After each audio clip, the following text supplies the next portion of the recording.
vehicles could be backed up across the tracks, even though we know there's very few vehicles coming out there. And so they wouldn't let us have the sidewalk go and shared use path go all the way across. And we've kind of been waiting on the quiet zone project. And as folks know, it just keeps taking which is kind of connected to the project to better improve access to the riverfront. I'm expecting that construction on that will start this year, but I can understand that it's really frustrating for folks. I would highly recommend not turning over the railroad tracks. That's really, I think that's not a good idea.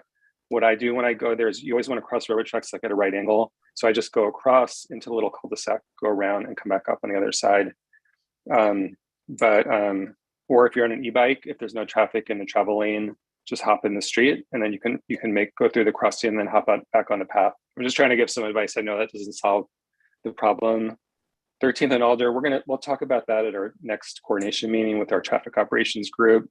I recognize that there are some concerns there, both about how long it can take to get a green if you're a bike rider. It seems to me like the worst of the ones on the 13th Avenue corridor. I think most of the other ones are pretty responsive once you get there. I know you may get there on a red, but I think they're pretty responsive. And then it's also challenging, I know, to make a left turn from eastbound 13th to southbound Alder or westbound 13th.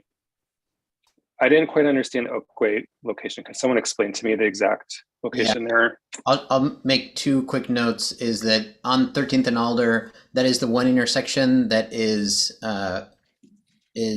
triggered by our traditional inductive loops, and so it's magnetic detection, whereas all the other detections are video detection. So it is also the most complicated because we have a two-way protected bikeway connecting with another two-way protected bikeway and heavy pedestrian traffic. So the signal intervals there are a lot more difficult. I definitely don't think that, that's an intersection where we said, okay, we're going to prioritize cars and pedestrians over bikes here. It's just the most complicated intersection in a lot of ways. But I think there are definitely improvements we can do, and we'll work with our traffic operations team to keep making those. So I definitely value that. I think that's one of the most difficult intersections.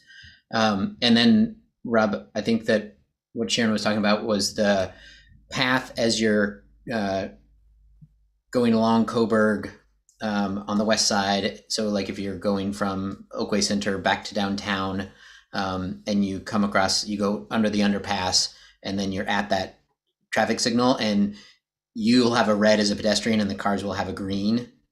And I know that in the past traffic operations has had, they had to choose one, they said, of running the pedestrian signal with one of those two signals because there are two signals for vehicles there. I'm not sure if that's a MUTCD requirement, or we can ask traffic operations to give us a little more clarity on why that is. I know that I have run that signal because it is frustrating. So it would That's be unfortunate. Some information on that. Okay. Can you just help me track these things for traffic ops, Shane? I know this doesn't help the immediate situation, but we are planning to do a study of that corridor from Oakway to the Ferry Street Bridge, but that's much more of a longer term proposition. And I know it can be frustrating for people to be in there now in that kind of a situation. Okay, I think that's it in terms of our response. I'm going to turn myself off for a little bit. Sorry about that. Okay, yeah, and just for future reference, is coming to the ATC the best way for citizens to express places in the bikeway system that they have issues, or is there a better way between meetings or something that what should they do? I think that coming to ATC is a great way. I think that they can also write us directly in all of our contact informations on our website. I'll put another link into that direct contact information sheet. And for more immediate safety issues such as leaves in the bike lane and those kinds of things, I'll remind folks that we do have an app, and I'll put that in the chat as well, that you can report things live that go directly into our maintenance management system database. And there's also an online website that you can do that, or 682-4800. You can call those kind of issues in and have them. And you're welcome to also utilize that 682-4800 to call in these concerns as well. Okay, thank you very much. Well, thank you for citizens for showing up at our meeting and giving us your thoughts. appreciate you doing that. And it's, thank you, Shane and Rob, for being here so that we can get a response right on the spot, which is a lot nicer than having to wait for weeks or wondering whether your comments were ever heard. So, all righty, that takes us to approving the minutes of the February 10th meeting. I presume you all had a chance to look them over, and I will entertain either any corrections or a motion to approve them.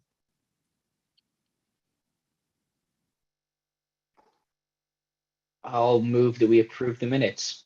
I'll second Andrew. Okay, that was Andrew. Okay, any discussion? All right, all in favor, thumbs up, I guess, or however we vote. That looks unanimous as far as I can tell. I don't have pictures for Papa and Bryce. Actually, you're on VPAC. So Papa, you okay with them? Yeah, I'm fine with it. Thank you. Okay, so that's unanimous. Okay, that takes us to, is Becky here? That takes us to the present. There's Becky Taylor. Okay, great. Hi. So that takes us to a presentation of the 30th Avenue corridor. This is a project that actually, well, Becky can tell you about it, but it's actually Lane County's portion of 30th Avenue. So it's not the part that runs right down by Hilliard and stuff. It's the part outside of that that goes to LCC or Napisco or wherever you might be going out there. Some of you may have already participated in their online workshop. If so, you can just sit around and feel smart. And Becky will give us a brief update on what the project has in mind and get a little input. And I think we have 20 minutes for this. So until 10 minutes after 6 or less, if we're always eager to move ahead, get ahead of the agenda. So take it away, Becky. Thank you. Great. Thank you, Chair Wolling. And Shane, if you would please run the slides for me, that would be very convenient. Thank you all for your interest in the project and hopefully your support of where we're heading. I've been receiving a lot of public comments. There's high interest in the 30th Avenue corridor. I've received over 100 survey responses, and the results are pretty divided. There's quite a few people who don't want to see any change on 30th Avenue. And then there's a lot of people who think that change is long overdue. So there's a lot to consider, and balance in your input in the process is very important. So again, as Chair Willing mentioned, this is a Lane County-led project. However, we are working in close partnership with the City of Eugene, as well as Lane Transit District, Lane Community College, Oregon Department of Transportation, and City of Springfield staff.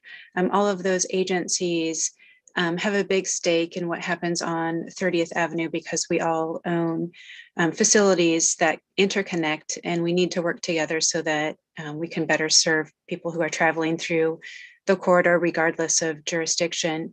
We were really fortunate to get a grant through the Central Lane Metropolitan Planning Organization, that's federal funding, to conduct this planning effort.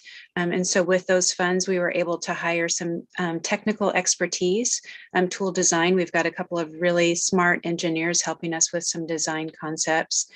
And then public involvement is really important. And so a sub-consultant is Kajito to help make sure that we're reaching people and making extra efforts to reach people who don't normally participate in government process.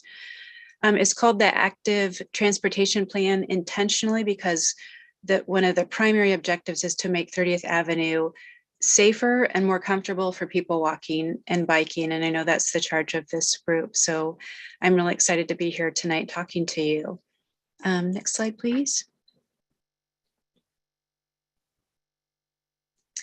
Another big purpose is safety. And I think if change is hard to approve, at the end of this planning process, going to the Board of County Commissioners and getting their buy-in on this, the safety information, I think, is what's really going to help move the dial to be able to go beyond resistance to change, to realize that we need to make change. Lane County has a transportation safety action plan. We know that people walking and biking are the most vulnerable in crashes for serious outcomes.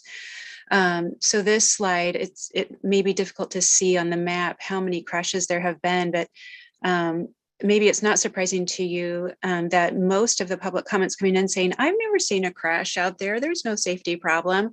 When in fact, over the last decade, there's been 88 crashes, 4 people have died, and 2 of those people who died were walking, and 1 person who died was bicycling. 55 people have been injured, 3 people injured while biking, and 1 person injured while walking. And this is just the section that City of Eugene or Lane County owns. I don't have the City of Eugene data for this time period immediately available at my fingertips. So again, the Lane County jurisdiction is from Spring Boulevard. And we say to McVeigh, but actually Oregon Department of Transportation has control over the intersection of McVeigh and 30th. But you can clearly see from these dots, if you can see the map, a hot spot is at Eldon Schaefer. Lots of people running the light, lots of turning movements and trying to get into the LCC campus. So we know we need to do something there. The Gagne clover leaves are not ideal from a safety perspective. And then the next cluster that you see along the corridor is Forest Boulevard. There's a side road to access residential, and there's no place for people to pull out if they're driving to get out of the way of oncoming traffic. So we are really emphasizing the safety issue so that we can promote any change as safety improvements. Next slide, please. This is just a visual of what I just described as the jurisdictional spaghetti soup out there. The green line is City of Eugene. From Hilliard to Spring is what Eugene controls of 30th. And then the blue line from Spring, again, to McVeigh is under Lane County ownership. And then the red line is Oregon Department of Transportation. And this is a Lane County led project, but we know that whatever we recommend needs to include buy-in from those agencies, and moving forward towards implementation, we don't want to have a piecemeal system. And so we need to work closely to coordinate to make sure that what we end up building makes sense. And next slide, please. Again, just a reminder of all of the different agencies that are looking at all of our draft products, informing the development of things from our goals and vision to our evaluation criteria, our public involvement plan, and then the actual designs, and providing critical input, and not just providing advice, but really my goal has been to get their buy-in. And if we don't get buy-in, like, keep working through the issues until we can all feel confident about moving forward. And then there's a strong need to coordinate with parks. City of Eugene Parks has been able to acquire more land in the area, specifically the Black Oak Basin, which is highlighted in this map. I attended their meeting. There's quite a bit of community excitement about that opportunity, and also creates the need to really look more closely at how to provide more efficient and safe access for all modes of transportation. So we are coordinating with Eugene Parks and thinking about how 30th can help support that. Next slide, please. So we have a design alternative that we think meets what we've heard from the public, and it won't make everyone happy, but we think it is the community preferred design. We think it's the solution that meets the objectives, and that it solves the problems. And we've broken that into an interim phase, knowing that it's going to take some time to secure funding and to build something. And so we wanted to have something that we could implement more immediately at a lower cost. And we're calling that our interim design option. And that's at least provides some kind of physical connection that's a little bit safer between the existing facilities, which abruptly end at Agate, and primarily provide access to Lane Community College. We know that Lane Community College has a climate action plan and a goal to reduce their carbon emissions. They've conducted studies that show there's students and faculty that live within walking and biking distance, but because of safety issues, they don't feel comfortable. And most of them drive. And LCC has a bike share program. They're interested in getting some electric bikes. And I've heard from plenty of people that nobody walks in bikes. Very few people walk and bike. And I agree with that. There's probably very few people who feel comfortable and safe because of the design of the road, and not necessarily the topography of the natural environment and the steep hill, but we acknowledge that full on. It's not a stroll in the park. It takes effort to bike, and electric assist opens up more opportunities for people who aren't as physically able to climb that hill. More people can manage that type of terrain, steep hill incline walking. But we want to, whatever we can do within our power, we're not going to regrade the hill. We're not going to level it out. I mean, we need to be environmentally sensitive. We know there's natural resources, there's plants, there's animals, there's wildlife, so we want to work within the existing footprint to do what we can to make it safer. And so what we're proposing there is to reallocate the space. There's a lot of pavement width where we would reduce some of the travel lanes for vehicles. There's currently 4 lanes, 2 lanes in each direction. And this proposal would reduce the travel lanes to 2 lanes in the uphill direction and 1 lane in the downhill direction. And that's not thank you for advancing the slide. That's exactly where we need to be. And that's not from a vehicle capacity perspective. It's really about safety and knowing that people are impatient and they're going to make unsafe decisions about wanting to pass a slower moving vehicle, especially on the uphill movement. And so it's really the safety feature until we can get a longer term design that has more protection in the center median. I'll tell you, I'm getting a lot of pushback from people who drive who are really concerned about taking away a vehicle lane. And so that's one of our key challenges that our project management team and our design team is working through. Another issue is the shared use path for people walking and biking, in recognition that that hill means that people on bikes are going to be moving very fast downhill. And what does that mean for people walking, moving much slower in that shared space? And so we heard that loud and clear, and we need to take a closer look, and we don't have a solution yet. We don't know if it's creating even a wider space or if there's physical buffers, but we also need to be mindful that it needs to be a space that our maintenance crew can get in there and clean out leaves or debris. And so buffers interfere with that. And so we're evaluating trade-offs right now. Next slide, please. So the rebuild design introduces some major changes on the corridor. The red circles that you see are proposed roundabouts. We propose a roundabout at Eldon Schaefer. Gagne already has 2 clover leaves, and we would introduce 2 smaller roundabouts that would work in conjunction with those clover leaves. And then 1 at Spring Boulevard. And this is where I'm getting a lot of pushback, where people think this is like pie in the sky planning of, imagine a roundabout at the top of the hill. So I was talking more with our engineers who are really smart, and they've done this before, and they know how to do it, and they know how to achieve the grades and make it safe. But the intent of that roundabout at Spring is so that when we have the permanent walking and biking facility, which would still be the shared use path along the south side, that people walking and biking don't have to mix with traffic. They don't have to go through the roundabout. They don't have to worry about conflicts with cars going up and down the current on and off ramps at Spring.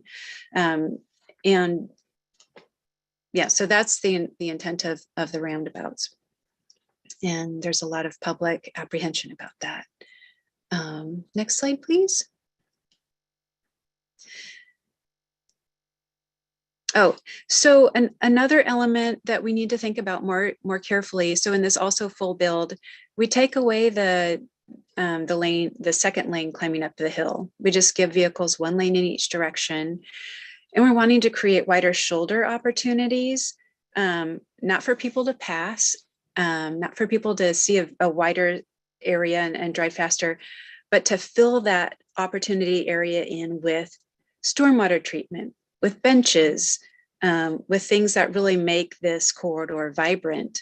And then the shared use path, the concrete wall, or what we call a Jersey barrier, kind of a temporary barricade, goes away in this scenario. And there's more of a sidewalk feel of a slight elevation curb gutter with some street lights. And we're hearing from people, and I want to try to figure this out of when a vehicle's moving fast downhill, a curb is not going to save a life of someone walking or biking, whereas that concrete Jersey barrier will. And so we're thinking about how to provide a more substantial physical barrier for people walking and biking in this long-term design option. Next slide, please. So that's the sales pitch about roundabouts, and I can revisit that if you have questions, but I'm imagining this group doesn't need to be convinced about the benefits of roundabouts and providing pedestrian crossings such as the one that you're seeing here, but we are proposing to introduce these along the corridor as well outside of the roundabout areas. Next slide. So next steps, so we had a public meeting, we shared these options, we had an online survey, received over 100 comments, half were in favor and half hated it, had some very strong feelings.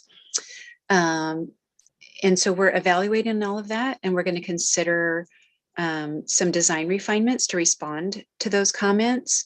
We're going to be consolidating the comments into a format that we can share with the public and post on our webpage, and provide responses to frequently asked questions and email that to interested parties so that all of the information is available. And so if you are interested in that and you're not already an interested party, you can email me to sign up. Next slide, Jane.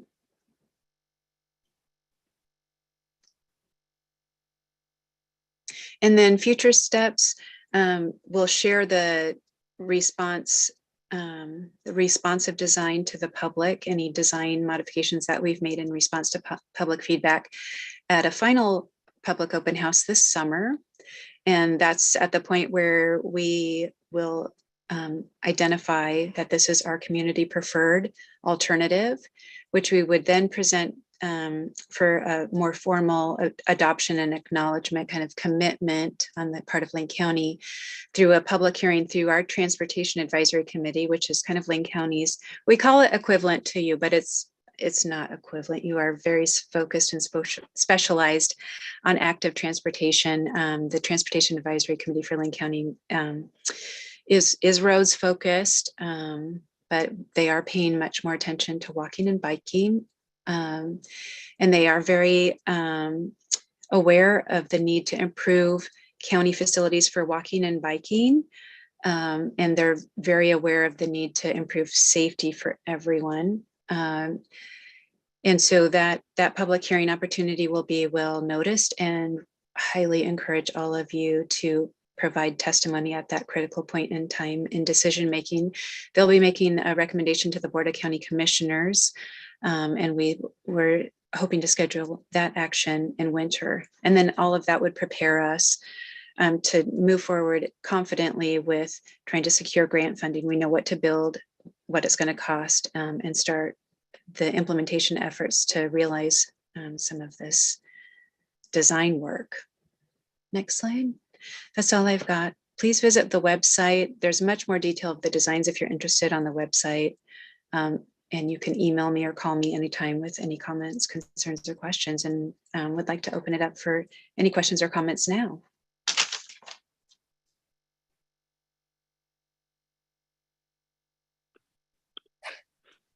Thank you, Becky. That was a masterful job of condensing a half-hour presentation in about 10 minutes. So nice job.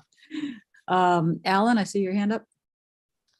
Yeah, Becky, thanks for all your hard work. I attended the presentations and you've clearly done some work since then.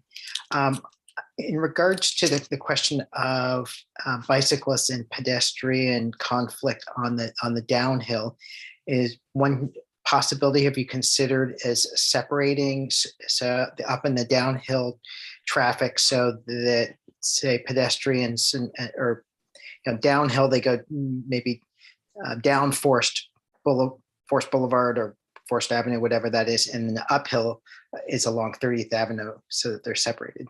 It's a great idea. Thank you. Okay, if that's it, Alan, Josh? Yeah, just a comment on the topic of roundabouts. I didn't see a lot of materials in the online open house explaining the benefit of roundabouts. And at least in my experience, a lot of folks don't really understand those instinctually. And so I might just suggest if you have those to make them more available. I feel like every time a project comes up with roundabouts, it's important to remind people of why they're beneficial, at least for vehicle safety. Thank you for that, Josh. I will pay more attention to that on our response to frequently answered questions. Thank you. Yeah, Andrew? Yeah, thanks, Becky. I would just encourage you in the final designs to keep thinking about solid barriers, because in my mind, the interim with the jersey barriers, that's like a better solution for someone who's walking or biking over. And if we're going to invest, I don't even know how much in the corridor, it seems like, I mean, there's got to be something more attractive than a jersey barrier that's also safe for cars when cars inevitably will hit it. Right, we don't want to make it dangerous for people driving. I did have a question too about kind of if this is too much detail, feel free to we can do this over email, but I'm curious about like the traffic volumes, because I will admit I don't drive to LCC or over that hill very much, but whenever I do bike over, which is not that infrequently, I don't see congestion, right? Like I see the issue you're talking about the cars passing because they want to go faster, and particularly on the downhill side, speeds are so high. We don't need to accommodate that, I don't think. So am I missing something? Should I go over there at like 8 in the morning on a weekday? We need to do a better job of communicating the vehicle congestion and capacity needs and how it's more operational in nature based on the sub-functioning of some of the intersection designs and not so much to do with the number of vehicle travel lanes. Admittedly, we didn't properly scope, or we thought we had enough data. What I'm saying is we don't really have enough money to do the traffic analysis that we need at this point in time. We've got enough data to feel confident in the designs, and but not enough to like stand up like testimony wise to some of our opponents. And so that feels uncomfortable. And so I'm outlining some steps for a more detailed project refinement, what some of the data collection needs are, additional analysis, so that we can seek additional grant funds to do a deeper dive in the study and data piece of it.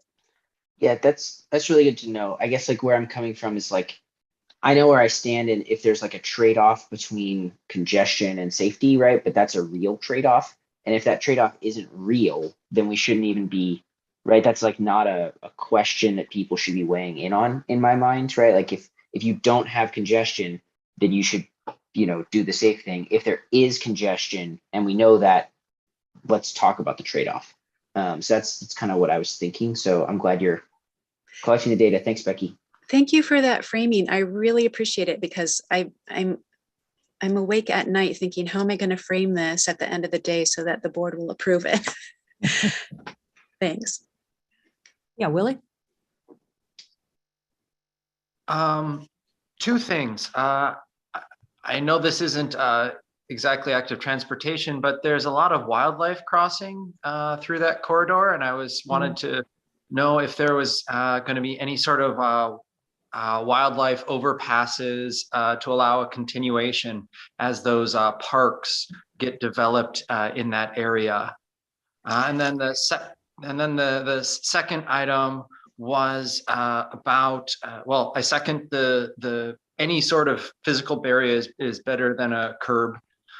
And then I have biked that area quite a lot, and I agree that a shared use path, just the downhill cyclist won't play well with pedestrians. So yeah, I agree that that's an issue. And then finally, if there's a way for the cars to maintain their high rates of speed and pedestrians to be able to be separate from them, like through underpasses, overpasses for the cyclists, has that been considered? Overpasses and underpasses for people walking and biking, we have not explored that. We were trying to maximize what we could do within our existing footprint, just trying to control costs and environmental impacts. However, to your question about wildlife bridges, I am going to be recommending that as the second step, which would be of any project prior to construction, is needing to do environmental assessment of wildlife plants, wetlands, so that we have the funding and scope to hire the right professionals, people who deal with wildlife and wildlife crossings. Because I would love to have either an overcrossing or undercrossing. And if there's a way to marry the two and provide a space for people to walk and bike over and under as well, that would be really awesome. But it's not something that we have budget or scope at this particular moment, but it could certainly be a future phase. Okay, yeah, it's just with the high speeds of the cars there, and like if there just is no conflict at the intersections, then it would seem to be safer and more convenient for cars and for pedestrians and cyclists. Mm-hmm. Yeah, Rob? Yeah, I just want to let folks know that the city is planning on doing a planning study is maybe not the right word. We would like to redesign the section of 30th that's under Eugene's jurisdiction. So from Spring Boulevard to Hilliard. And in fact, Lane County, maybe clarify one thing, Becky, when you said it, you're looking at a roundabout at Spring, and then we're also looking at one in Agate, is that right? That's right. So what I shared on the PowerPoint is what I shared with the public, but since then we've heard from the public that they want to see more changes at Agate. So yeah. Okay.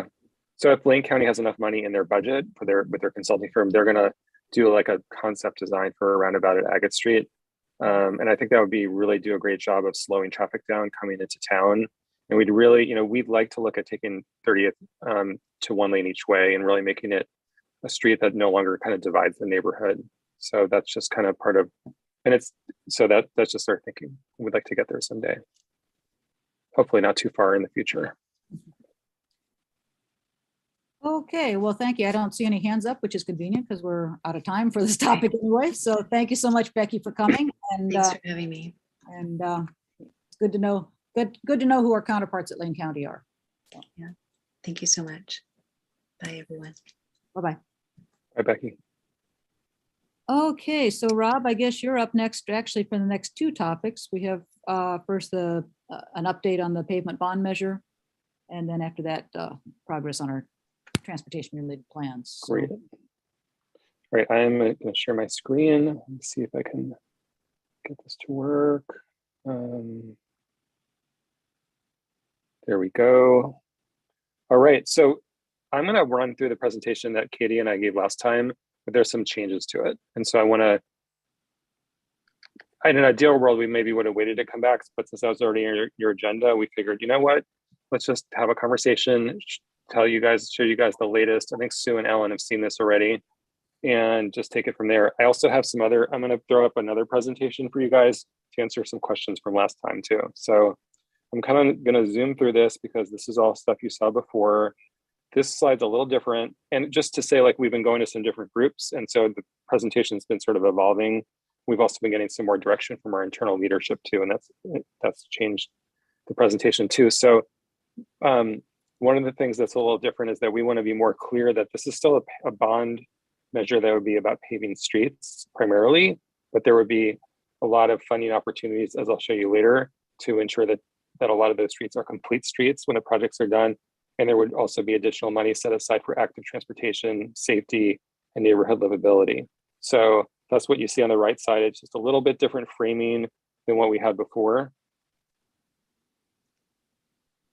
I think that's pretty similar. I don't know if we had the polling, but we will be doing some polling to get a sense of where the public's at. Some of the different groups we're meeting with. We're actually going to the Human Rights Commission next week too. And this is really the probably most important slide that shows what's different. And this is showing you the different scenarios that we're looking at. So we were charged internally with making this simpler for people to understand. I think there was a feeling that it was really complicated the way we were showing the different scenarios before. So what you see all the way to the left is the current bond program, where there's $5 million a year for, $5 million over 5 years for walking and biking projects. And the balance of the 52 million is for paving. And then on the right, there would be either a similar amount or around, it'd be like basically like 10, 20, or 30% of the funds set aside for walking, biking, safety, and neighborhood livability projects. And to some extent, neighborhood livability would be traffic calming, but it could include other things too.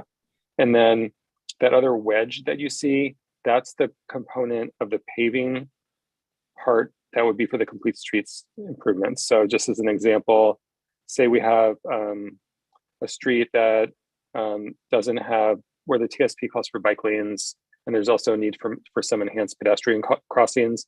That funding would come out of the smaller blue wedge, and the money to pave the street and also upgrade the curb ramps and the things that we typically do now as part of paving projects would come from the bigger wedge there. I'm going to stop right there. Are there any questions about what I'm presenting so far? And so if you'd rather I go all the way through, we could come back to this. That would be okay too. Yeah, we might want to come back to this slide. Okay, that's fine. So to summarize what you. I think I showed these examples before, so I'm going to stop sharing my screen. And then there's something else I want to show you. Let's just first see if there's any questions about that. Then I'm going to, I think last time there were some questions about like how much of the TSP have we implemented. So I have another like just 2-slide presentation that I want to throw up to show you guys an answer to that. But are there any questions about what I just showed? And maybe I'd hold off on comments right now until I can show you the other slide, be my suggestion. Josh? Yeah, can you just clarify, you showed 4 scenarios. Are those all 4 of those under consideration, or what's the decision-making process for the final bond? Well, just to be clear, it's ultimately going to be the city council's decision. So it's going to be their prerogative. But I think what we'll probably be presenting would be, we're always going to show them the existing as an option. And then, but we're recommending that they consider the other 3, that we have more money as part of the bond for complete streets improvements to the streets that we're paving and not have to take that money from the set aside funds for the active transportation. Now, we still may need to do some of that. In some cases, the money, it may be too expensive, whatever we're trying to build on it as part of the paving project, that we do have to find funding from some other sources, whether that be the other fund, that other orange wedge, or other funding that we have available to us. And there's other city funds like systems development charges. We have some money that we get from the state gas tax that we put towards active transportation projects. And then we're also pretty successful applying for grants through different agencies. I just put myself in the queue. So Rob, just judging from the sizes of the wedges, I'm assuming that there still would be, quite a few just plain old pavement preservation projects, just like they are in the current bond measure. And these would be streets that I guess don't really need any complete streets treatment. And then It could be. if it could does be. streets, it would come out of that smaller wedge. The blue wedge was about 10% of the overall cost of the overall blue. The blue wedge, the smaller blue wedge, was about 10%. Part of it depends on like what streets we end up putting forward. We're actually doing an analysis. Logan on our team is doing an analysis. He's developed this prioritization matrix. I don't know if we've ever brought that to ATC, that looks at things like equity, safety, the ability of a project to mitigate climate and increase active transportation trips. And we have like a scoring mechanism, and we're going to look at how do the different, we have like 100, kind of a whole bunch of streets. We have a list of potential to include in the bond, because we generally, the approach the city has taken is we list out, these are the streets that'll be in the bond. So we're kind of looking at, if we do the project that we have an idea for, how would that score? There are some streets under consideration, however, maybe like you're alluding to, Sue, that would just, there might not be a lot of things that we would want to do to those streets. I mean, like just as an example, it's like West 11th. I think there might be some segments in there. MX has already made a bunch of pedestrian and bicycle improvements out there, or 6th and 7th, where there's just not, there's nothing we're really considering to make those streets better for walking and biking. Yeah, I guess I was just thinking, that smaller blue wedge is, if that's 10%, I would think if you do complete streets on a reasonable sized chunk of River Road, I would think that would eat up a lot of complete streets. Right. That probably would be, like, to do protected bike lanes on River Road would be probably kind of expensive. We'd have to tap into some other funds for that. But that is eligible, just as an example, for systems development charges. Okay, any other questions? And this may come up slightly when we get into our restructuring, because more analysis of the bond measure is something that has been suggested as one of our task forces. So, all right, I'm going to show you now this other presentation. Okay, so is this moving into the transportation plans progress overview? Is that what? I guess you could call it a little bit of a segue, but this is what you asked me last time. I think when we were here before on the bond measure, there were some specific questions about like what percentage of the TSP we implemented. So I just wanted to share some data that we've put together for this, and it's kind of complicated looking. So basically, what you're seeing here does not include moving ahead, or what we call in the TSP the frequent transit corridors. Okay, so this is like all the projects in the TSP, not including the transit corridors, and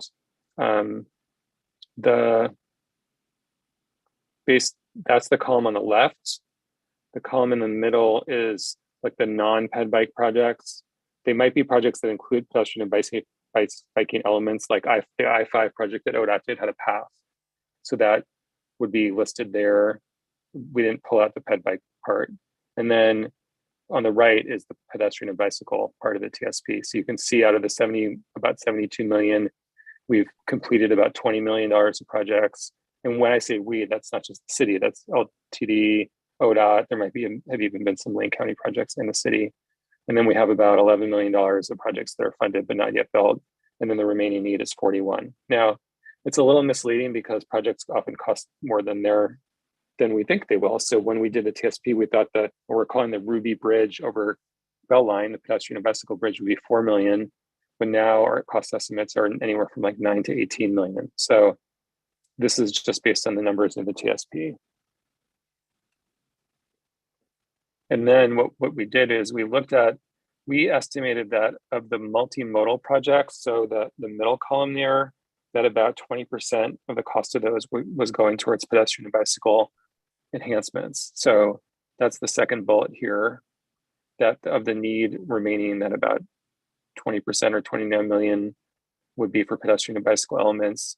And then the moving ahead project, that the preferred alternative that we're recommending to the city council and the LTD board, and then we're expecting them to take action on next Monday and Wednesday respectively, would be 178 million.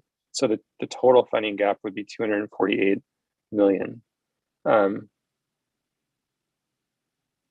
And then there's also just other needs that we have that have to do with walking and biking that are not covered by this, such as rehabilitating shared use paths, and pedestrian bicycle bridges, lighting paths, and pedestrian crossing improvements. So I'm going to stop sharing my screen. And now would be a good time if there's any questions or just comments for us.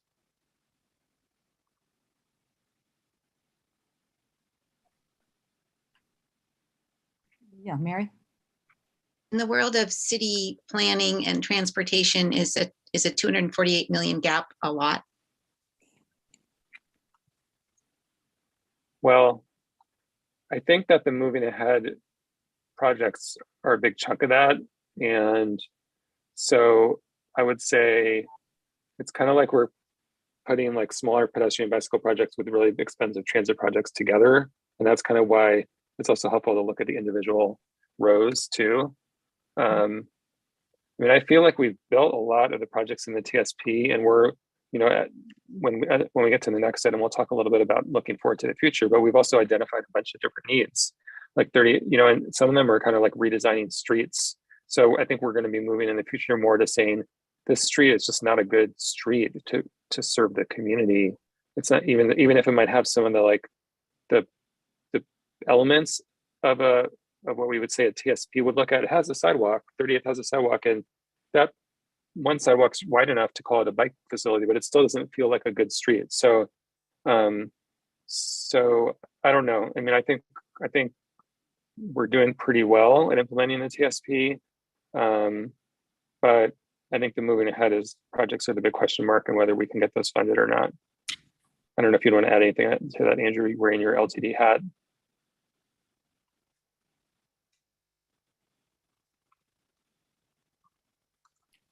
Okay, Josh? Can you clarify for me the TSP? My understanding as a document, this is intended to represent 20 or 30 years worth of needed projects, and it's not necessarily a funding gap that you guys are intending to fill immediately. Is that accurate, or am I confused about that? Totally, it's a 20-year plan, and we started, it was adopted in 2017. So we're only a quarter of the way through it. But you can see, we have a bunch of projects that are already funded, that are going to get built in the next few years. We've already, the funding for maybe the first 8 years is already acquired. We're kind of looking out into the future a bit more. Also, I guess I'd say is, I don't think it would be accurate to say like, well, we should have $41 million in the bond because we have a $41 million gap. And one reason for that is there's a lot of other sources of funding we can tap into besides the bond. Secondly, we have other needs, but emerging projects that aren't in the TSP yet, and just like pedestrian crossing enhancements, path rehab, those are things we paid for from the bond too, and they're important. They're just as important. You could argue that we have pedestrian paths that are smooth and don't have tripping hazards on them, and lighted paths, so people aren't biking and walking in the dark, and places where people can safely cross the street. And none of those things are identified as projects in the TSP. Now, maybe we should look at doing the TSP a little bit differently next time and starting to include some of those things in it.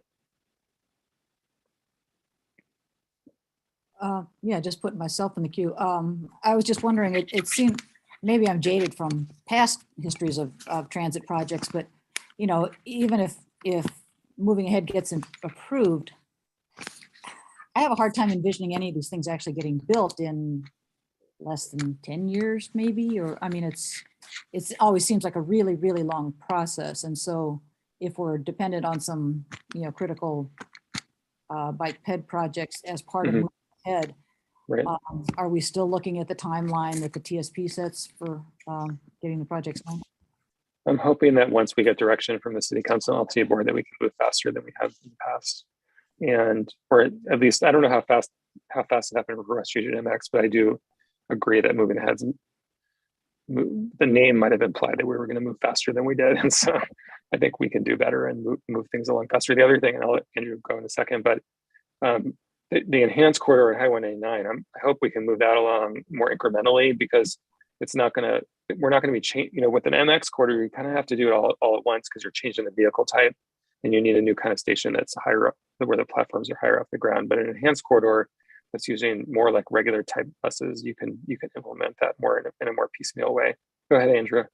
Yeah, I was just gonna say, so with moving ahead, there are a bunch of benefits to thinking about the system, right? Because it's a system of buses. But one of the big things we have been doing is kind of a lot of background work, and that's why it's taken so long to get to where we are. But when we have a decision, kind of all that groundwork we've done will allow us, assuming things like funding can fall into place. A lot of the planning work is already done, so we can hopefully more quickly. So what we have been saying about moving ahead is that I don't want to say that construction will be done. I think that's extremely unrealistic to think that whatever the outcome on all 5 quarters would be like constructed, but we hope to be like substantially advanced. And by that, I mean, like some construction should definitely be done, and we should be ready, assuming that there's funding, to go by the end of that 10 years with the other projects. So funding, I think, is going to be the biggest challenge because it is $178 million in 2016 dollars, which I don't know, what it's going to be in 2020, whatever, when we construct it, but it's going to be more than 178 million. Okay. I'll call on Alan. I just wanted to be mindful. Rob's doing two topics in a row, so he's supposed to be finished with both of them within about a little over 10 minutes. So if you need to switch topics, please do so. But Alan, go ahead. Yeah, Rob, can you tell us historically what percentage of the bike ped project funding came from pavement bond measure sources versus other sources? That's a good question. Well, seems like a useful piece of information to have going forward. I'm just kind of like, this is very back of the envelope, but I would guess somewhere from like a quarter to a third. Okay. Yeah, I mean, if it's possible without a tremendous amount of work to gather that, I think that could be helpful to know what kinds of funding is needed from a pavement bond measure or something. Let's not call it that, but just a bond measure. Maybe Rob, you could just throw out what those sort of big picture pieces are of other, like Safe Routes to School, MPO, like what those other. We probably average about $2 to $3 million a year, or $2 to $3 million a year of grant funding, and through the MPO and ODOT, and we also have about $250,000 a year in just road fund money from the state gas tax. And then another, STCs, we probably have about another $1 million a year in that. Not all those funds go to pedestrian bicycle projects, but the majority do. Especially the STCs. I mean, we're not really spending STCs these days on like any vehicle and capacity enhancement projects. Great. Well, thanks for taking an initial dive at that one. Sure. Okay, I don't see any other hands up. So Rob, do you have anything to present on the transportation plans progress overview? So this is the Shane? for achieving. Sure. This one we're not. Yeah, go ahead, Shane. Well, I know one thing I do want to say is that I think that this was a little bit of a overlap with Kelsey going and hand off to me for this meeting, that there was a missed part in there, and that I know that one of the updates that we wanted to share as part of this was the overall sort of where we are with the different plans, and one of those was Vision Zero. And I had done a check-in with Logan, and he had said, yes, I'll come and present, but I didn't actually get him on the calendar or get it on his calendar or prep for that. So my apologies for that. And so I put that on for the future meeting agenda items. And I also mentioned in the chat that it might be a good time for him to actually come in and talk about the prioritization matrix as well, that Rob was talking about earlier, which I'm really excited about because, that's related to some work that Safe Routes to School did on prioritizations for their projects. And Logan's done a really great job of laying out not only Vision Zero and Safe Routes to School, equity, safety, climate impact, improvements and, all these pieces into a great point system, and to evaluate these projects on that are in the TSP or in other places. So we'll have him come and present on that. But I think overall, I was talking with Rob about this piece of it, and I think it'd be good to know what would be the most useful for everyone. I think that, for our active transportation strategic plan, which is the programmatic side that I work on, we finished that strategic plan. We have a report. I'll put a link in the chat to remind folks that they can look at that and see sort of what our final evaluation was of that active transportation strategic plan, and that now we are moving into the phase of creating a new active transportation strategic plan around what the programs are. And that's where it's going to be really important for ATC to be involved in this process. We are having a professionals workshop in April that is going to lay some groundwork. We'll do some outreach and make sure that we're involving, a large swath of the community, and work with ATC on creating this next phase of the programmatic plan. But then there was also some questions of, like, where are we with the TSP? Sort of how much have we spent? How much is left to spend? How many projects have been done? We don't have all of that information coalesced yet, because we were waiting to do an update of our TSP to sort of gather that, because part of that process would be, okay, a status update of where exactly we are, and then, make changes for the next rendition. We talked about doing sort of a soft update, but I think right now we're in sort of a holding pattern for doing that update. And what we want to do sort of with this bond measure and with the prioritization piece is, let's look at just what is done and what still needs to be done in there, and not do the bigger picture piece of a TSP update. Does that sound right to you, Rob, of what's been discussed so far? Do you mean because of the climate friendly and equitable communities kind of pushing that out? Is that what Yeah. we're getting at? So Yeah. I don't know if I've talked with you all about, there's the State Land Conservation and Development Commission, at the request of the governor, is going through what's called a climate friendly and equitable communities rulemaking process. That's going to put a lot more requirements on cities to both do more compact land use through what are called climate friendly areas, and just more of what we're already talking about around transportation, around active transportation. And so a lot more requirements around how we do our TSPs. But they have a certain amount of money for consultant costs to help cities with their TSPs. And the city of Salem, I think, is really their council leadership really is chomping at the bit to get started, and they can only fund so many TSPs at a time. So the state would like to have Salem go first. And I think Salem isn't as far along as we are, to be honest. So I still need to get our kind of leadership's buy-in, but my preference is that we hold off on doing a TSP update a couple years and just start doing things to get ready. We can still start looking at the network more, and it'll just give us more time to be prepared for it, and also work on things like the performance measures for how we're doing on the current TSP. So that's kind of where we're at in terms of the TSP. And so Shane, was Logan specifically going to be talking about the Vision Zero action plan? Okay. Yeah. Which I think we need to talk about more internally anyway. So we could maybe come back next month on that. And then sidewalks. I see there's a lot in the chat about sidewalks, and I just want to let folks know, like, I really agree that there's a need to spend more time at the city thinking about how do we address sidewalks, and whether whose responsibility is it? How do we pay for it?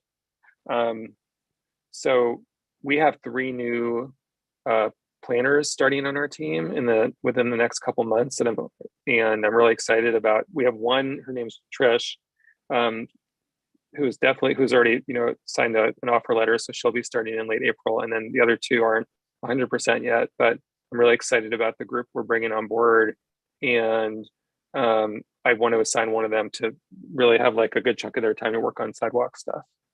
That doesn't mean we're going to solve it, because it's a really sticky issue, as people have acknowledged, just all the different things people are pointing out in the chat around trees and whose responsibility is it.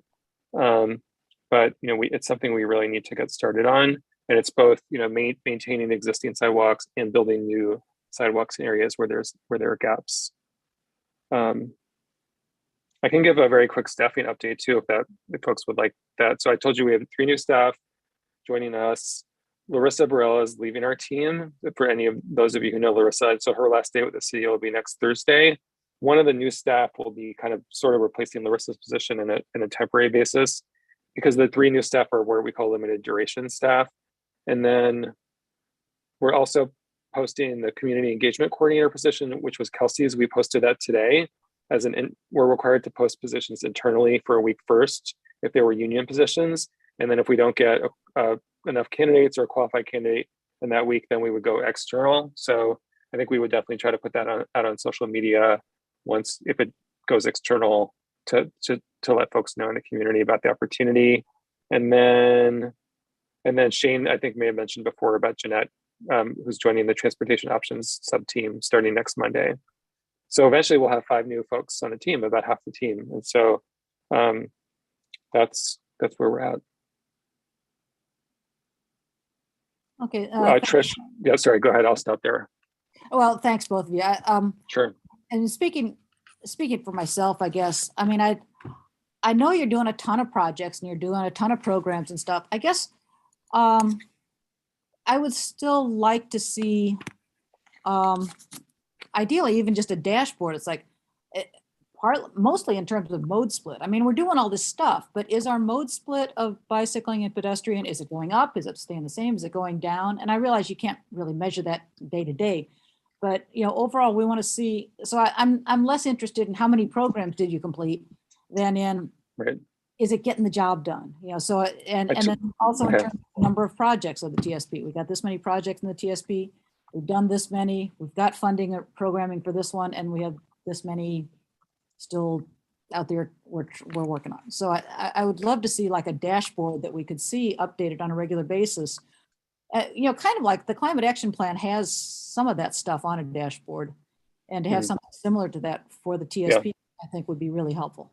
I think that's a great idea. So, one of Trish, the woman who's starting in late April, she was already talking with me about stuff like that. She's like, she had these ideas. And so I think she would probably be a great person to assign something like that too. But I totally agree. So I think those are really good ideas. The Central Lane NPO has somewhat of a they have a data section. And if you dig into it, it's called commute mode share. It's called like commute data, but it's really about how do people, no, I guess it's based on the American Community Survey, which is just trips to work. So it's just a slice, but it does have some data in there. We did a survey. We have some survey data that we need to share better though, where we hired this firm called DHM, the same firm that's going to do the polling they did a survey in like 2014. And then again, about a year ago, asking people how they got around Eugene. And unlike the American Community Survey, which asks, how did you get to work yesterday? The survey that we commissioned, and then the NPO did a more recent version, asks, how frequently do you bike for transportation purposes? How frequently do you walk for transportation, et cetera, et cetera? And so I think it gives a much richer data set, because most people aren't just getting around by one mode. And that data actually held up better in terms of just, how we're doing. The American Community Survey, we definitely had the biking mode share in particular has dropped quite a bit. But regardless, we will try to pull those things together and provide an easier way for people to find that information. Okay, thanks. That would be really helpful. Sure. Okay, anything else? I don't see any hands up, which again is good. We're on schedule. So at this point, Mary and I have been doing a lot of thinking about how to organize this body and get us going, being effective. So at this point, I'm going to turn it over to Mary to present sort of what our thoughts are. I appreciate you're all participating in some of the things that we've asked for your input. You've given us input, and we're still working on figuring out how to put it to use and get you guys to work. So take it away, Mary. Yeah, thanks everyone for playing along with us. We did jam boards and surveys and all kinds of stuff, and an unprecedented number of emails. So we're really aware of that. Like, do we really have to send another email to the group? So hopefully we've gotten a lot of that done. So based on all of the input and from all of you, And based on, we had a steering committee meeting with Daniel and Andrea, and they gave us some good ideas for direction. We have some proposed ideas for our organization, and I did send that out. I don't know if you had a chance to look at that. I'm going to do my first screen share, and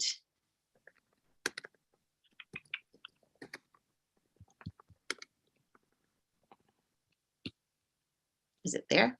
Oh, you are sharing screen. Do I need to do anything different, or because it doesn't look right to me? Yeah. Hit your negative zoom maybe a couple times in the, Like a little, the you're little, right near it with your cursor now. Over to the negative one. the, no, No, not those colored ones. This one? Yep. Yep. There you go. Okay. All right. But can we go away, or so we can see the thing or not? Like it's all, We can see it well. you can. Okay. I can't. Let me see. Oh, there we go. Got it. Okay, so here just a quick overview of it, because we'd like to know if everybody generally approves of this direction, or if you have any input. So follow along real quickly while we do this. We're thinking that there are a lot of documents. There's a lot to keep track of. The different things keep coming up. So we were thinking about starting with 3 documents to really do most of our kind of planning and checking. One is that Eugene Climate Action Plan that tells us, hey, we have to reduce our greenhouse gas emissions, and most of that is caused by transportation. So how are we doing on that, and checking in with that and using that as a guide. We also need to reduce our fossil fuel use by, I think it's 50% by 2030. And so again, like a reality check, and this is what our city said we were going to do, and are we doing it? So we want to hear more about that and have discussions about that. The Vision Zero Action Plan, which says we'll have 0 deaths by 2035, I think it is. How Logan's going to report on that. So we want an overview of it, but we want to know, are we there? Are we meeting it? And if not, what do we need to do as active transportation committee people and citizens? And then the Eugene Transportation System Plan, we're starting to hear a little bit about that. Like I said, there are others like the Move Huge, the system plan that, or the, what's that one, Shane? The one that he just talked about that has to do with programs. So there are other ones, but we're saying, let's focus on these 3. And yes, there are others as well. So that's one thing that we proposed. Based on a lot of comments we heard, we really want to incorporate the values of equity and inclusion and collaboration that came up with a lot of people. And so we want to just have more intention, like what does that mean in our work and how can we incorporate it? I know when I was doing the sort of organizing the Willamette Street Review, it really helped me to think about, okay, so look at this from equity and inclusion, who do we need to invite? What's the wording that I want to put in here? What are the angles we want to look at this? And the collaboration too, with whom do we want to collaborate? So we did invite a couple of other entities. They weren't able to come, but we invited somebody from Lane Independent Living Alliance. And so just those 2 things, we really want to make them part of our work. And Sue has made a draft of a work plan, and she's got places in there to check us on equity, inclusion, and collaboration. Work plan. So this is also thanks to the Springfield BPAC. They shared some of their organization with us, and Bryce and Andrea both shared some of that. And so we do want to use a work plan, not to really constrain us, because some people say, oh my gosh, we don't want to like box ourselves in, because we want to be able to keep bringing things up and being creative and responsive. But we do think that the work plan could be a place where our work is more visible and can be a guide for us, and also a record of what we've done. So Sue has started a work plan, and we would ask even the subcommittees to fill in a work plan, again, and not like a homework assignment, but just like, let's remember, let's put in equity, let's put in collaboration. Who's in charge of this? How long do you think it will take? Just to kind of keep us on track. Actually, right, it is going to be your homework assignment. So, and then Andrea has set us up with the Google Drive, and it's a place where we can keep and pass on all of our records and documents. And then this record of resolutions we're proposing is something that Alan brought up. And it's something where the co-chairs would really document, what did we decide, and what are we going to do with those decisions, the resolutions and recommendations. And and then we want to have the feedback. And did we hear back on those from the city staff? So it's an accountability measure. And then we also think we need more emphasis on proposals and resolutions, because sometimes we have discussions, but we don't really have any outcomes, and not everything calls for an outcome, but some things do. So a greater emphasis on proposals and resolutions. And I'm going to stop there on A through E to see if anybody has anything that they think should be different, or we're kind of seeking general agreement. So first, if there's any discussion about any of these, then we'll ask for general agreement after that.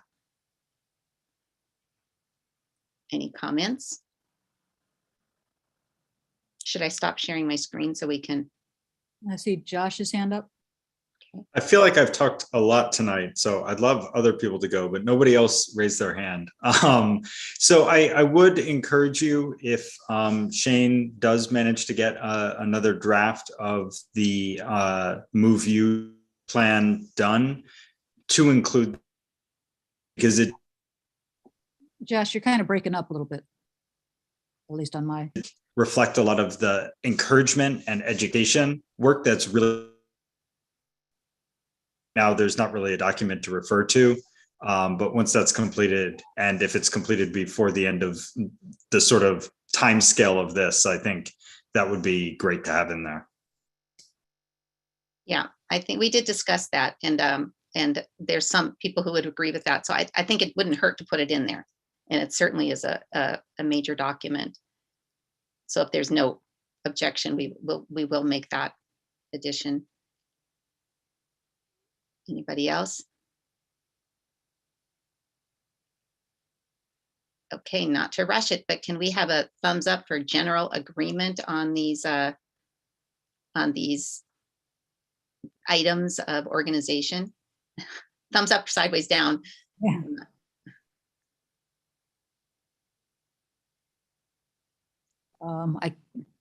Is there anyone who doesn't have their thumb up? I can only see a few of you at a time, so it's I think we're agreed to that. Okay. Then the next thing is we're going to go on to our subcommittee's proposal. And again, we looked at this kind of upside down and sideways and every which way. And Sorry, Mary, I stopped sharing your screen so we could that's see okay, everyone. because I'm going to share a different screen anyway in just a second. So what we came up with was, well, just a brief history for people who are new to ATC, is that I think historically, I'm not sure how historically, but there was an infrastructure subcommittee and a program subcommittee. Then last year we added a communication subcommittee. So we had 3. And then there was mixed results. We felt like some people felt like we did some things that were really helpful and useful, and some people felt like they didn't really get going in their committee. So it was, I would say, as far as effectiveness, it was pretty mixed, and a lot of people felt like we could do better than we did. It wasn't anybody's fault. It just was kind of hard to get going. So so we decided to take another stab at it, and we ended up proposing 3 subcommittees: infrastructure, programs and education, and communication. And so we took your topics that you said, I mean, we surveyed you. Oh no, you did the Jamboard, and then we had all those topics. It was a lot of really good ideas in there. And then we did the survey to see which were of the most interest. And then we took the 4s and the 5s, and then we added all the 4s and all the 5s to kind of get a general idea of what people were most interested in. And then what we're going to say is, once you get started in subcommittees, you can kind of do the topics that are under there or not. There's a lot of freedom. So I don't want people to feel like, because we have a few members who are saying, I don't want to be too tied in. And so we're trying to get people launched, but not like, squelched. So let me do that quick screen share, which I did send to you in yet another email today, the updated, this one. So and pretty. We started with the idea of task forces, and we're sort of still keeping with that idea of task forces, but we've assigned each of the tasks to a committee, just because we thought it would be too confusing to have task forces starting, stopping, finishing, starting a new one. And so we're going to have kind of each of these tasks nested under a committee. And then that committee can, well, part of your first job will be to sort of set a timeline. Okay, these are the tasks we want to take on, and this is how we propose to go about doing it. So I'll go back to Mary now. Yeah, so here whoa, mine went away. There we have the infrastructure, and then the little pink numbers are how many 4s and 5s there were totals. And so you can kind of see the relative interest in these, and then the education and programs and the communication. Now, some of them need more fleshing out. And some of them might have had, for instance, a 14, but the education and programs people say that's actually the one we want to work on. So you're not at all obligated to work on the things that are of the highest interest. And some things as they get reframed might rise to the top, like the no car zones. We weren't quite sure what that meant. We have some ideas, but a lot of people really like that one. And that could be under infrastructure. It could be under education and programs, so that these things aren't set necessarily in these places. It's a general guide. So now we're wondering if there's also certainly room to add new tasks, new topics, any of the committees that, if you find that your members are really psyched about working on something that's not one of these task forces, that's fine. Just make a new yellow box. Yeah. And we all want to change the world, and we're all volunteers, and some of us are busier than others. So we also know that we have finite energy. So so what we're thinking is if there's any discussion first, and then we're wondering if people would be willing to sign up for infrastructure or education and programs or communication. Tonight, we could maybe give you a 5-minute think time if you needed that to digest it a little bit. And then we're hoping to have people meet in their subcommittees before the next meeting. And we've got a little list of homework for you, homework assignment and a proposed agenda. So again, think of these as guides, not as have-tos, just to try to get us launched. So before we go into, are you willing to sign up for something tonight? Is there any discussion about the proposed subcommittees or topics? Yeah, and why don't we give you a few minutes to read through these and just kind of decide, of those 3 proposed committees, which one or two if you're really ambitious, but one probably feels like the best home for you. And Mary, are you able to enlarge this at all? Easier to read. I'm not sure. 100%. Oh, is that go off the screen, or is it okay? Well, people have their own too that were, doesn't give me a lot of options between. What's 50%? That's 52, yeah. 52. That's too big, right? But you do have your own that was sent to you today. So, but before we give you time to digest it a little bit, do you have any questions or a different idea for how to organize? This is our proposal. Willie has his hand up. Yeah, Willie. So let's say that my number 1 is in education and programs, and my number 2 is in infrastructure. If the infrastructure subcommittee starts working on that number, this thing I'm second most passionate about, I'm gonna can I change committees, or am I kind of locked in to the education and programs? Because that's where my number 1 was. Willie, we don't know, but I think that you can do whatever you want. And we were thinking it might be kind of handy if, well, like we said, your number 1, you can work on in your group, you can pull it over. And I think with a little communication, I think that infrastructure and education programs could both work on no car zones, come at it from different angles with a little collaboration. So another thing we thought of is maybe it would be a good idea to post agendas, share agendas so that people see, oh, they're actually discussing my number 1 coming up. So I'd like to go to that meeting or something. Yeah, and I would also say, we're hoping that each committee will come up with a work plan. We've got this template for use. And in that, one of the things you would try to do is say, okay, we think the High Street Protected Bikeway, that's going to take us from like this March through July or whatever. So that's when we expect to be working on that. And then this other one, maybe it doesn't need to start right away, but should start by June. And then that'll probably take maybe two, like sidewalk infill repair. That might be a fairly short-term thing. Research some things, come up with a proposal. So it might be, yeah, we can knock that off in August or whatever. So hopefully if you can see a work plan for each of the subcommittees, then you could jump, okay, I'm going to be on infrastructure while they're working on this one that I'm really jazzed about.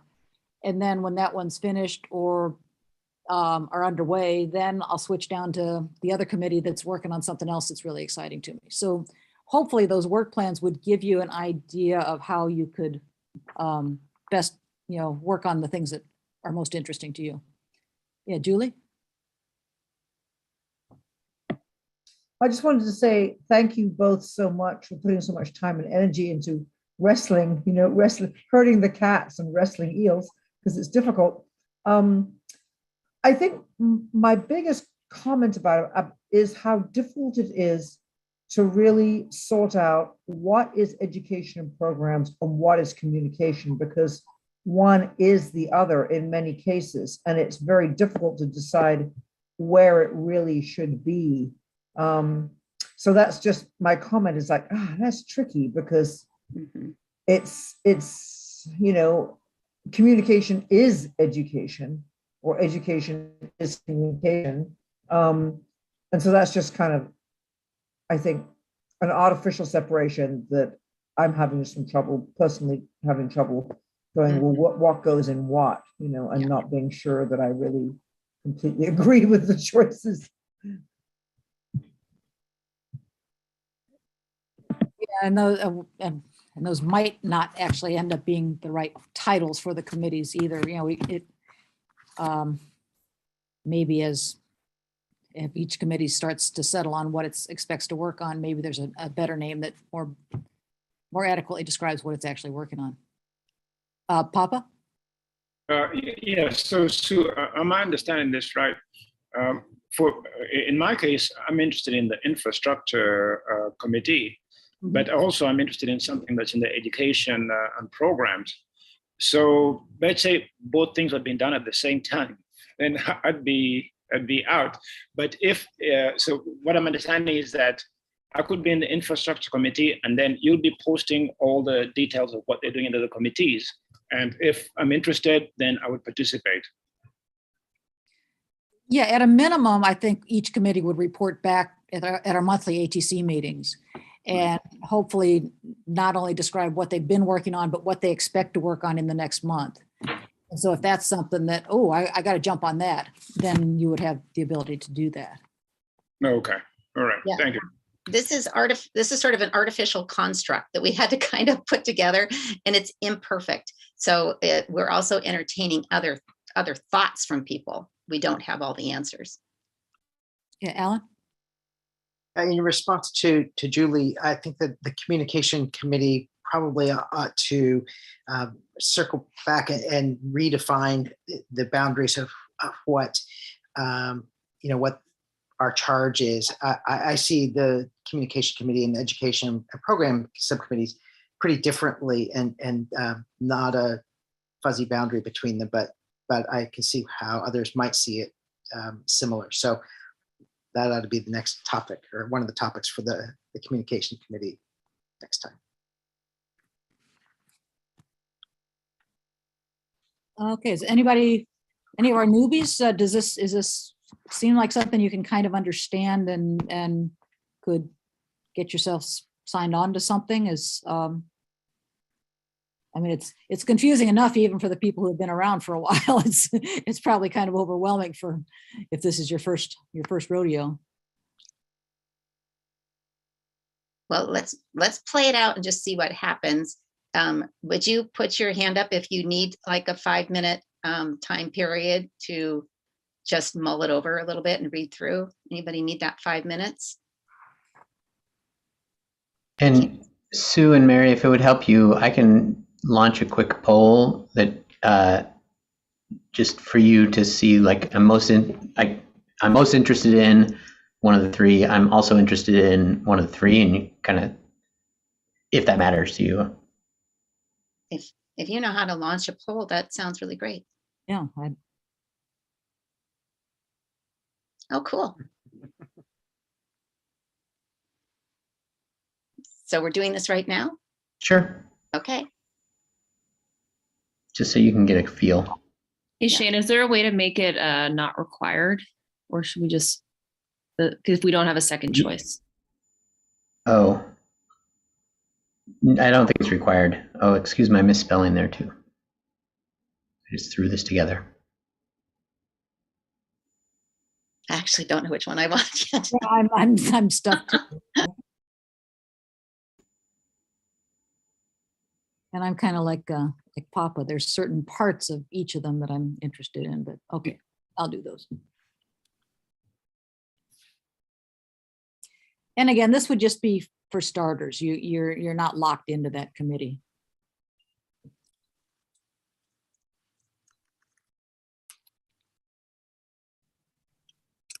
All right, I think that's probably gonna end the poll and then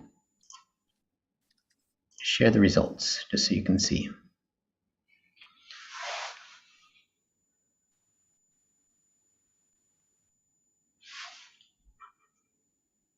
So. Okay. Well, the good news is we have some interest in all of them.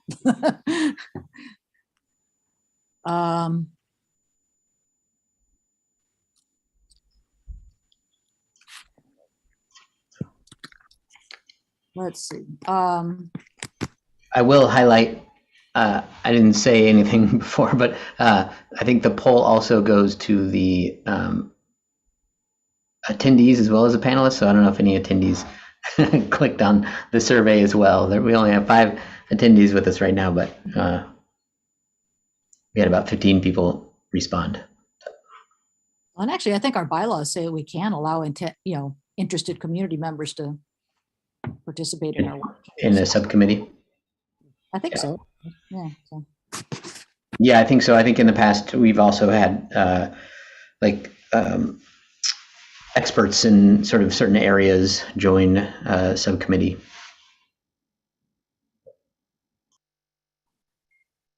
So what do you think, Mary? Shall we try to get specific names for starters on each of the committees? And I think you're muted.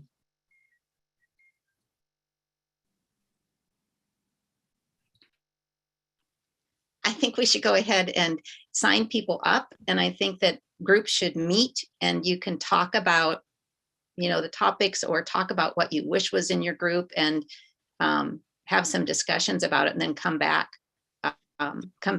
next time. And I think we're still open for other proposals.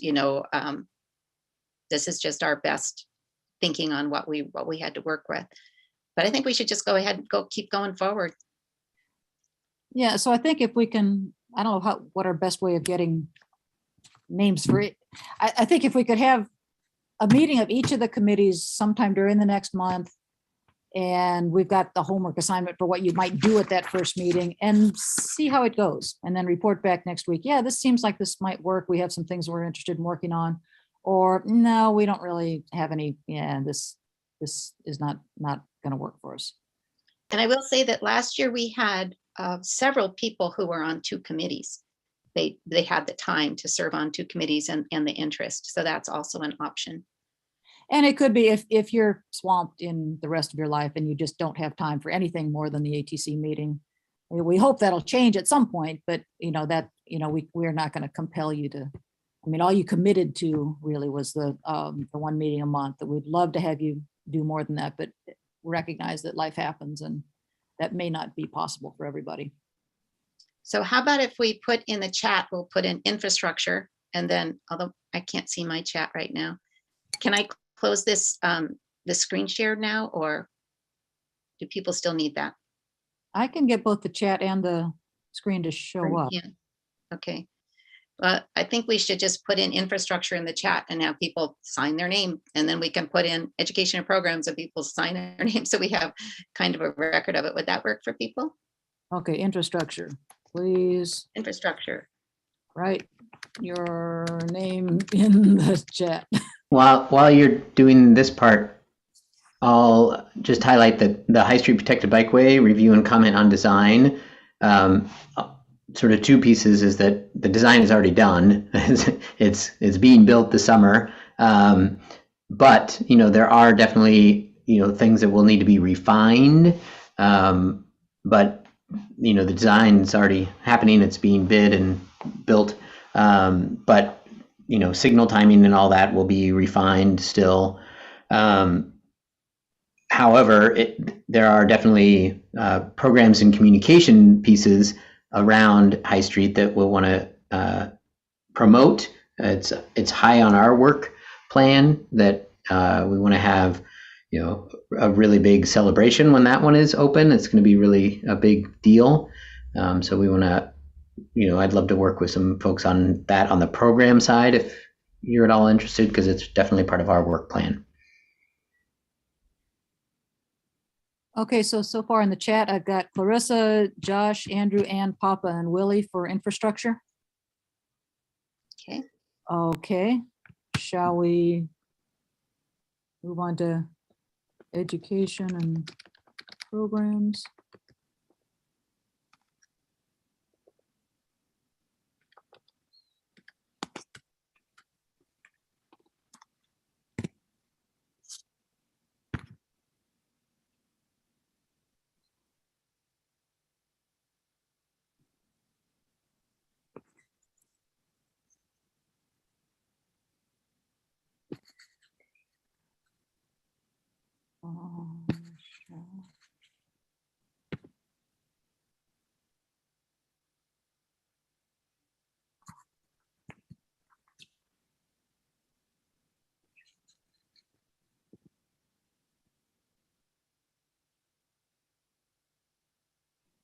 Okay, so I've got Justin, Andrea, Michelle, and Julie for this one.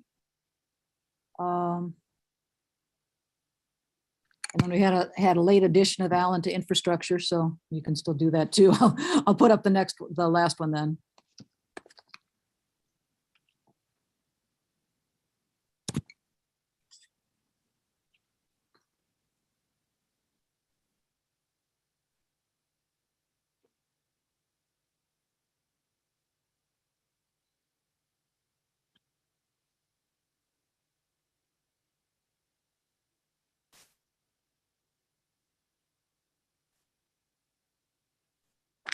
Alan. I might put myself on there mostly because of that last one I added in green about trying to capitalize on the high gas prices and the invasion of Ukraine to tell people, hey, it's time to get on your bike or walking.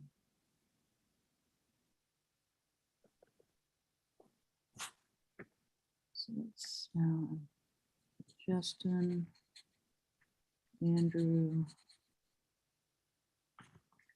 Daniel.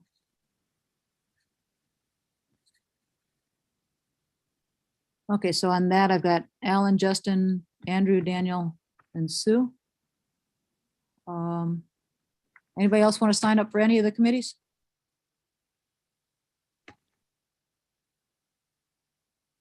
I'll sign up for one that needs somebody. Okay.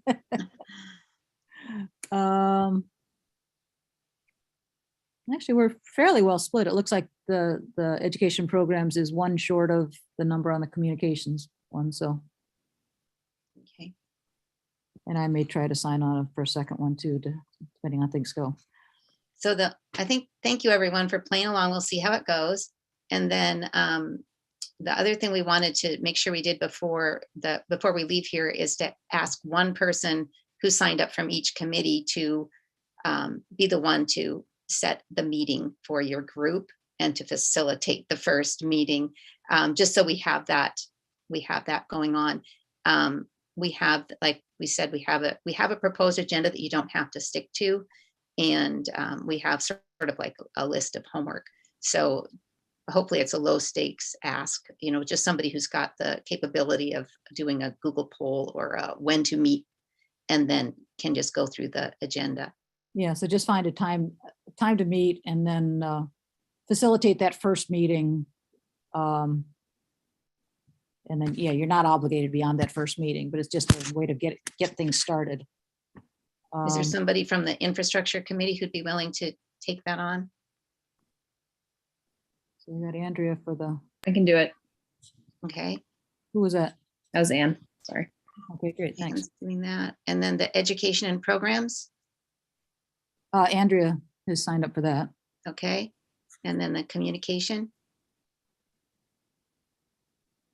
Uh,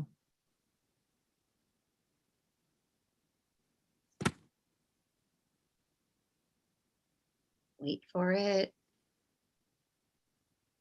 Okay, Alan, Justin, Andrew, Daniel, and me, we're on the hot seat. I kind of would like somebody else to.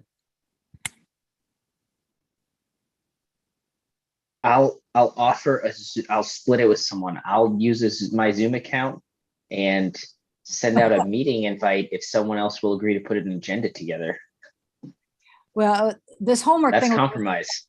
This homework thing we're going to send out could potentially be your agenda, really.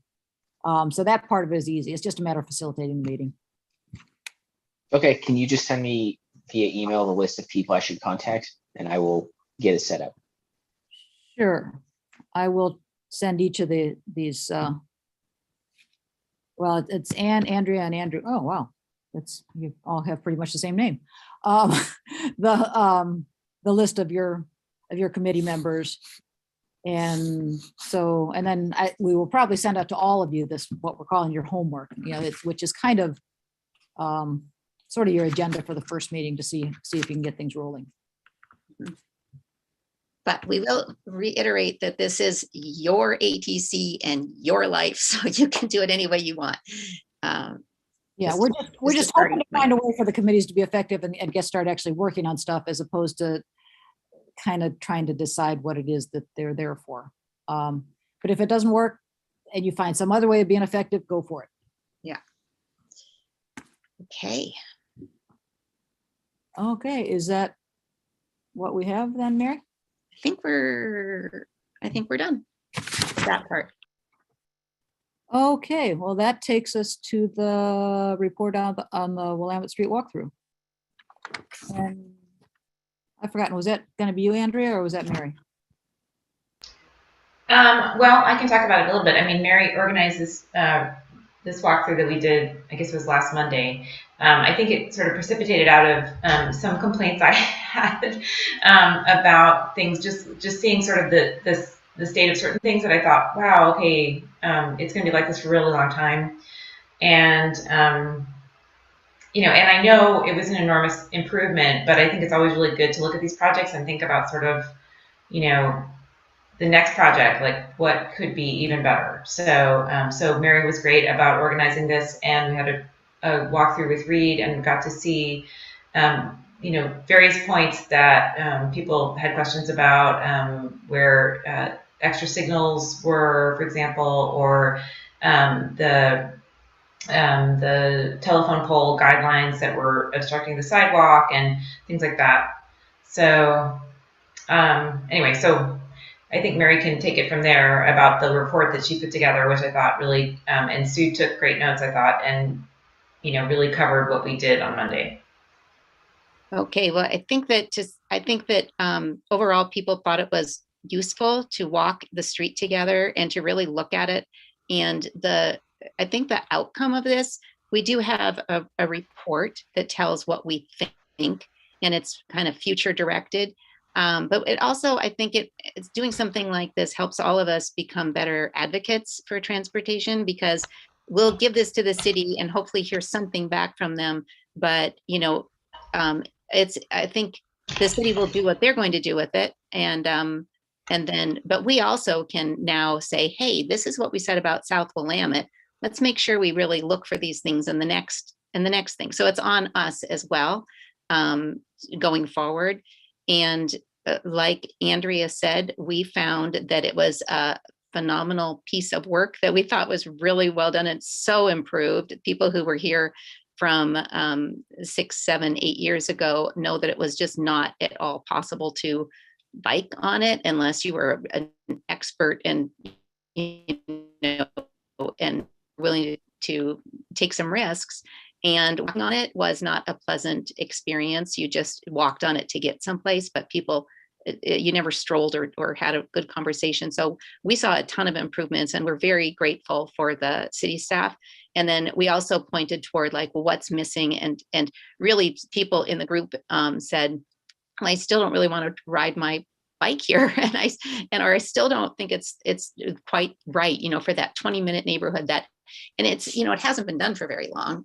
So it could become that because there are a lot of elements in place, but we really focused on what we thought was missing as far as a lot of human elements to kind of calm the traffic down even more, because it's still really busy. It's very auto-centric. So we're not going to go over the whole report, but you can definitely look through it. And then we've got some recommendations. And then at the very end, our request for the city transportation staff is we would like to hear some response about the findings and recommendations at a future meeting, just to kind of close that loop, just, like, what do you think? And, is there anything you want to comment on? And then we did have one specific thing that we would like them to look at, more immediately, which is the 28th and Willamette signal crossing, because pedestrians wait a long time there.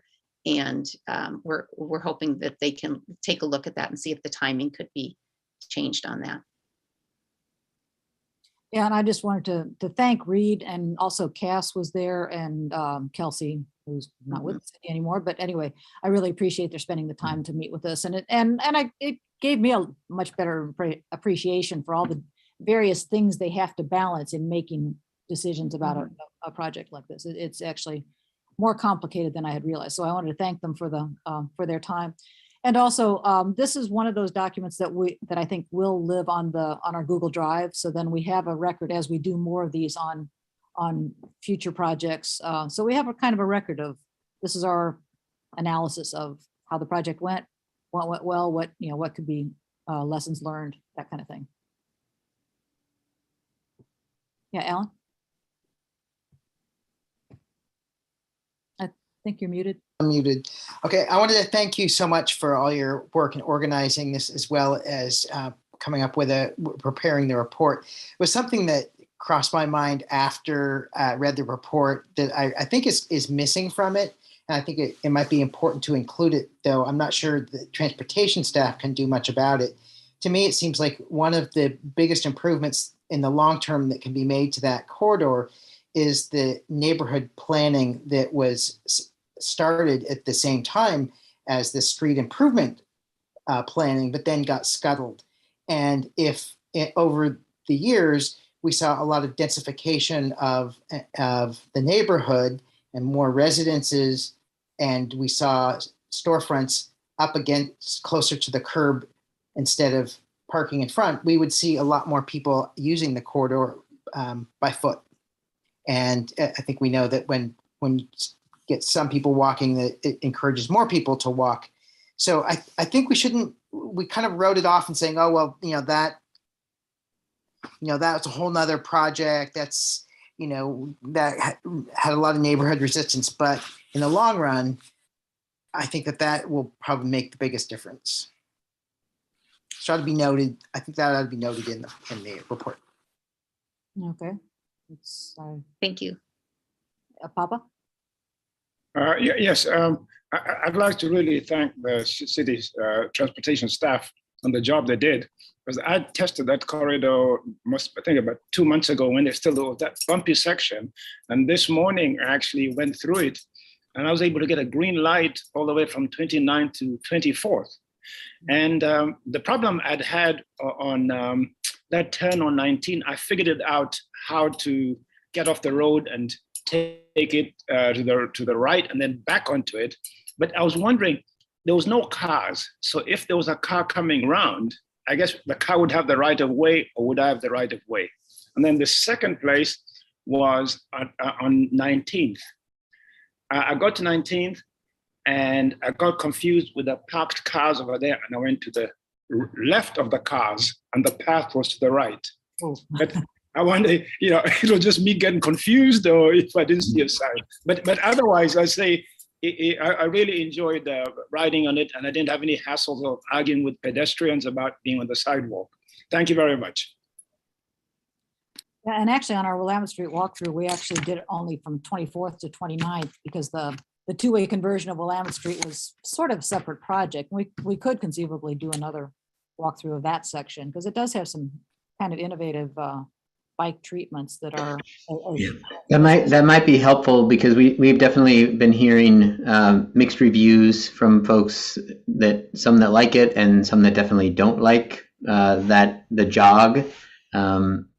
And we are definitely encountering some issues at 19th with vehicles that are pulling into the crosswalk to make the crossing of Willamette Street and blocking the bikeway.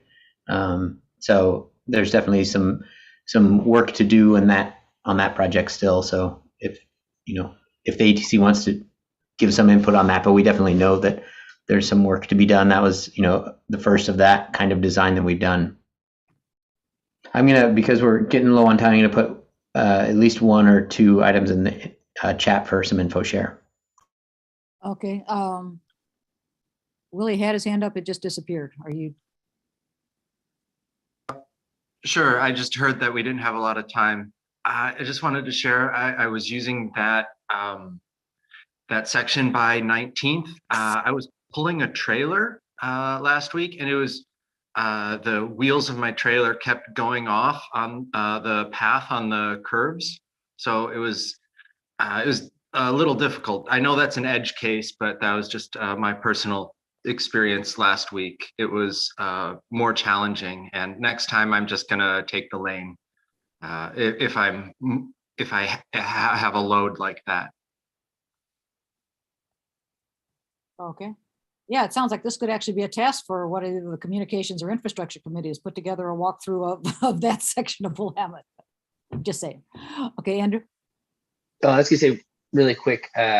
I think, it's certainly not perfect, but it's a huge upgrade compared to the time that I used to bike down there when it didn't have bike lanes and got yelled at by people regularly that I was doing something. The guy opened the door of his short bus one time to yell at me and said I was the one who was being dangerous. But anyway, I was going to say the only issue that I see with the jogs, I think they're great, is kind of on the exit. Actually, I think it's the time I go down Willamette Street, but I frequently get blocked by a UPS truck and it makes it impossible. So I don't know, like in the future when we're designing these, but thinking about how to design in not being able to block the exit somehow. Because they're there, I'm sure, for a brief period, but right, if someone came through there and they were less experienced, that would be, I think, really challenging. So just some feedback for the future if we do these again. Okay, it sounds like we ought to have a walkthrough. Okay, Josh, one more, and then I need to save a few minutes for info share. Okay, go ahead, Josh. I think you're muted. It doesn't look like he's muted. It looks like your audio is not working, maybe. We're not picking up a mic. Yeah, Josh, we can't hear you. He's going to give him a second. Maybe you want to do some info share while he troubleshoots. So Okay. we only have 4 minutes left, so we need to move on. The one info share I have is this active transportation experts workshop is coming up, and I sent a message out to you several weeks ago asking if anybody was interested and able to attend. We can have 3 slots. Mary and I can go, but if there's anybody else who wants to go, it's on a Tuesday, April 5th.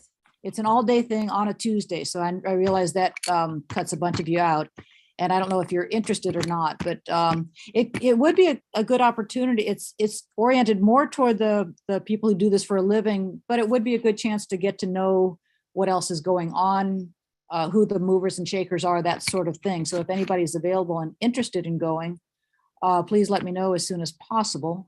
We need to give them names here pretty quick. Does that sound like anybody is willing and able to do that?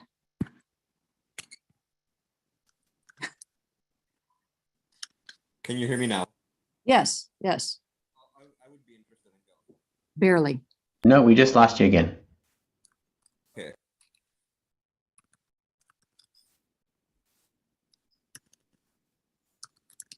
Okay, we want to end on time. So can we open it up for other info shares or? Yeah, certainly.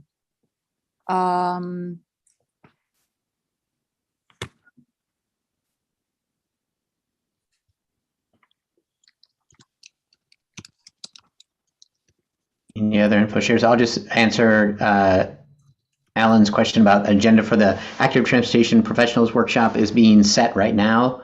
There's a survey out and we're setting the agenda still. I have an info share. Some of you might be aware that the Oregon Transportation Commission is deciding on how to spend $400 million in flexible federal funding from the federal infrastructure bill.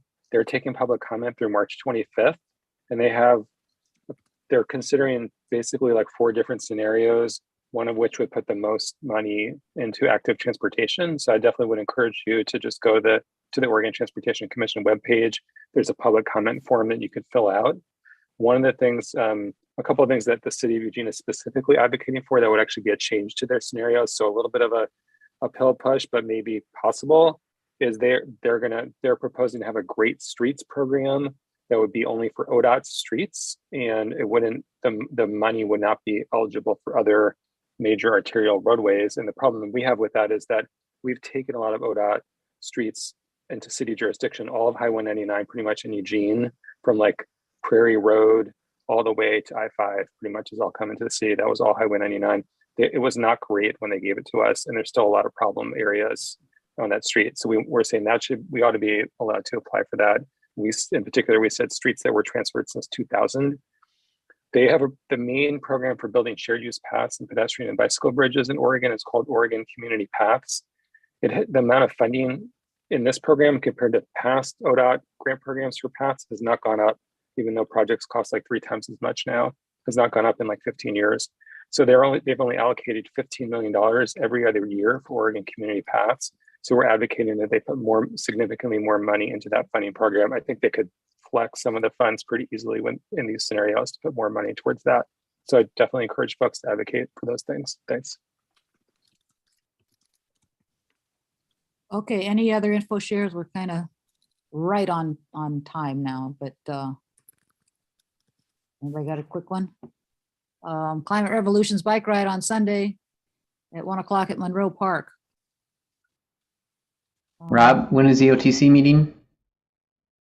Well, it's really that I think it's March 30th, but basically there's a form on their website where people they're not going to be taking any more public comment at their meetings on the infrastructure bill funding, but they still are, I'm pretty sure they're still taking public comment through the website through March 25th. But I'd encourage people to submit their comments sooner rather than later, because I think they're going to be giving the commissioners in bunches the information. The dean of the U of L Law School is now in the Oregon Transportation Commission. I think her name's Marcellin Burke. So if anyone knows her, you can also advocate to her. So maybe we can have her come to an ATC meeting someday. Okay, if there aren't any other info shares, thank you all for your time and participation, and we'll be loading your inboxes with more emails, I'm sure. Sorry about that. But thanks for your time. Bye.